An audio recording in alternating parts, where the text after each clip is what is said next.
ప్రభుత్వ whip Aleru MLA Birla ఐలయ్యకు సన్మానం. యాదాద్రి భువనగిరి జిల్లా యాదగిరిగుట్ట పట్టణంలో నేడు శ్రీ లక్ష్మీ నరసింహస్వామి వారి వర్తక వెల్ఫేర్ సంఘం ఆధ్వర్యంలో ఆత్మీయ అభినందన సభ నిర్వహించారు. ఈ కార్యక్రమంలో ప్రభుత్వ విప్ ఆలేరు ఎమ్మెల్యే బీర్లా ఐలయ్య పాల్గొని ఈ సందర్భంగా వర్తక సంఘం సభ్యులందరూ బీర్లా ఐలయ్య గారికి ఘనంగా సన్మానించారు. అనంతరం సంఘం ఆధ్వర్యంలో నోట్బుక్స్ అందజేశారు.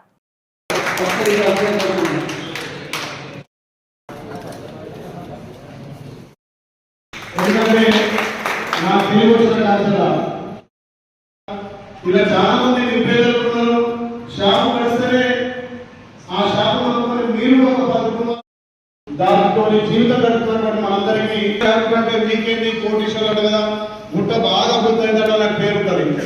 ఇక్కడ పోయినప్పుడు మీరు ఎక్కడంటే యాభై మీకేం బాగా బుద్ధి అంటారు. ఎంత చంద్రబాబు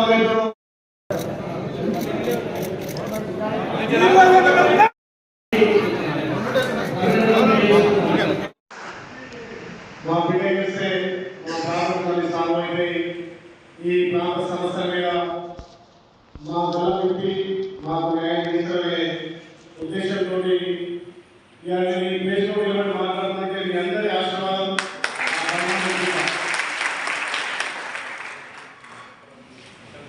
ఈ సన్మాన సభకు సభాధ్యక్షులందరికీ 112 మంది వర్తక సంఘానికి మరొకసారి ప్రత్యేక ధన్యవాదాలు.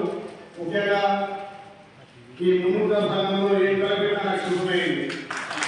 వాళ్ళు కూడా ప్రత్యేక ధన్యవాదాలు. ఎందుకంటే మున్నూరు సంఘం కూడా చేసింది కాబట్టి ఈరోజు ఇక్కడ వర్తక సంఘం ఆత్మీయ సమ్మేళనం అభినందన సభ నిర్వహించుకునే అభినందన సభ కూడా నేను నా బాధ్యత గుర్తు చేస్తాననుకున్నాను.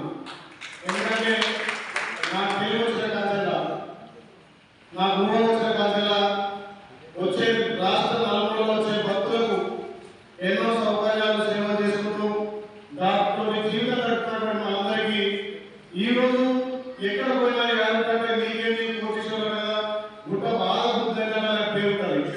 ఇక్కడ వెలుగుతుంది ఎక్కడంటే ఎవరికంటే మీకేం బాగా బుద్ధి అంటారు. కానీ నా మనసు చిన్న చూసుకుంటుంది.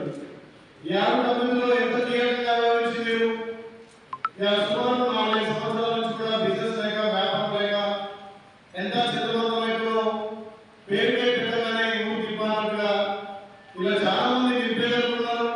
షాపు పడిస్తేనే ఆ షాపు నమ్ముకొని మీరు ఒక కుటుంబాలకు ఉపాధి ఇచ్చి ఇలా వచ్చే భక్తులకు సౌకర్యాలతో పాటు మన జీవన గడపడంలో ఆ షాపులతో కీలకం ఉండే పెద్దలు ఇప్పుడు సభాధ్యక్షులు కానీ రమేష్ గారికి చాలా మంది చెప్పినటువంటి వాస్తవాలు చూస్తుంటే ఏ ఒక్కరూ మీకు ఉపాధి కల్పించింది కాదు.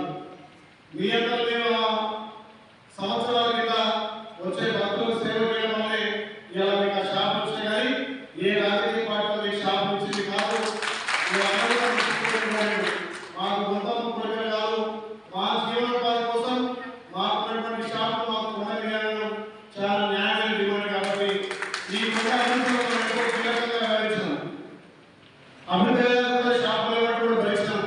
కానీ ఇక్కడ ఉన్నటువంటి కొన్ని పరిస్థితుల ప్రభావం మరి అక్కడ ఉన్నటువంటి అప్పుడున్నటువంటి గౌరవ ముఖ్యమంత్రి గారికి ఇక్కడ నుంచి సమాచారం చేయడంలో విఫలమైన అక్కడ ఉన్నటువంటి ఈవో గారు ఒక మొండి వైఖరిగా ఎంతసేపటికి రాబడే చూస్తుంది తప్ప ఈ గుట్ట అభివృద్ధిలో ఎంత వాతావరణం కీలకంగా ఉన్నారు.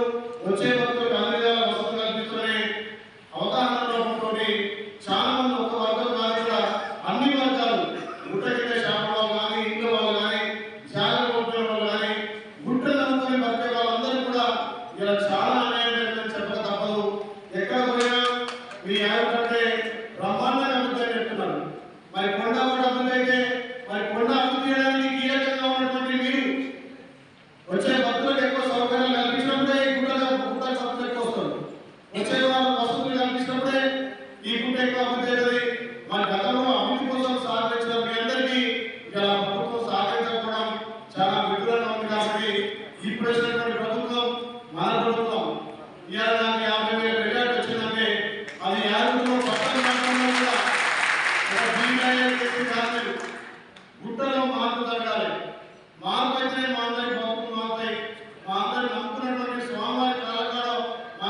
చేస్తామని చెప్పి నేను చాలా కుటుంబాలు చూసిన.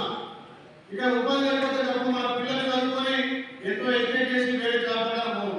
మనకు వ్యాపారంగా మనకు షాప్ ఉంది కాబట్టి అదే జీవనోపాధిగా ఎంతో మంది పెద్దలు వాళ్ళ పిల్లలు కూడా దాని అనుకుని మనం జీవనం గడిపినాం. అలాంటి వాళ్ళకు కూడా ఉపాధి లేకుండా కొండపైన నిర్వీర్యం చేసి కాబట్టి మొన్న ఎప్పుడైతే మన కాంగ్రెస్ ప్రభుత్వం వచ్చిన తర్వాత ఇప్పటికి ఒక 3 సమావేశాలు ఏర్పాటు చేసినాం. ఇప్పుడున్నటువంటి యువకులతో కానీ వైద్య వాళ్ళతో కూడా మొన్ననే మంత్రి మీటింగ్ ఏర్పాటు చేయడం జరిగింది. ఏదైతే అనాలోచితంగా 112 షాపులకు 10 షాపులకు 16 లక్షలు సుమారు 16 లక్షలు తీసుకున్నట్టు మరి 10 షాపులకు 16 లక్షలు వెళ్ళాలంటే మనం వచ్చే భక్తుల మీద వేయాల్సింది. మనం వాళ్ళ మీద భారం వేసినప్పుడే మనకు 16 లక్షలు మళ్ళీ మనం జీవనం గడపాలి. మరి ఎలాంటి ఆలోచన చేయకుండా వచ్చే భక్తులకు మనం సౌకర్యం కల్పించాలంటే మనకు అక్కడ షాపు రెంట్ తగ్గించినప్పుడు మనం వాళ్ళకి రెంట్ తగ్గిస్తాం.